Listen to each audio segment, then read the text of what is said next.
with that, we're going to dive into our topic today, which is chivalry. And I was told off air that Cameron was an expert in this. So I want to open it up and just sort of, I have some ideas, but I don't think it's any surprise to anybody who watches or listens that I do zero show prep. So I don't really know the direction this is going to go. I have a vague idea of chivalry. I say the word and I think about like knights, and I think about princesses, and I think about dragons, and I think about all this cool medieval imagery, but I want to dig into what it is.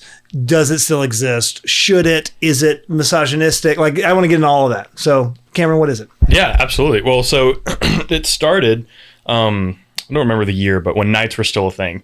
And it was, I can't remember the word for it, but it was initially created to sort of ground all these knights who are going off to war, who weren't religious, who would otherwise be sort of barbaric. Sure. And so it was sort of almost like a unwritten rule book, sort of like a code of conduct on how to act. And so that's sort of, we've sort of taken that nowadays, and obviously now it's, typically seen as holding the door open for women. What's the difference between that and manners?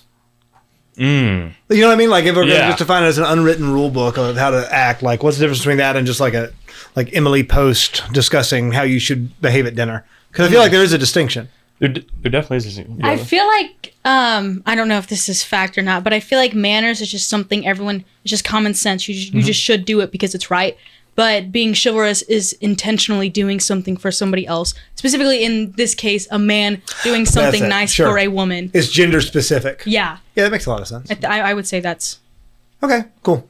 So it starts in the Middle Ages or whenever, right? And it becomes this way to sort of like, and don't let me put words in your mouth, but to like calm the baser like passions of these knights and such. Is that the idea? Yeah. Okay. For the sake of warfare and everything. Right. And not a lot of people realize this, but if you look at, obviously the Middle Ages were a really rough, awful, kind of war-torn time in a lot of ways, but it was also really good in a lot of ways. And the Catholic Church was pulling the strings the entire time to limit the amount of carnage and bloodshed. I think I was reading this back when I used to teach world history. There was only something like 40 days or something throughout the entire year that were actually approved battle days where people were actually allowed to fight one another. I don't know if that's true, but just sort of that limiting principle of, listen, we know that you've got all of this aggression and such, and that's not necessarily a bad thing, but it needs to be tempered in a way. I don't know. I think that's neat. All right, guys. Thank you so much for watching. If you like this video, if you're enjoying the content,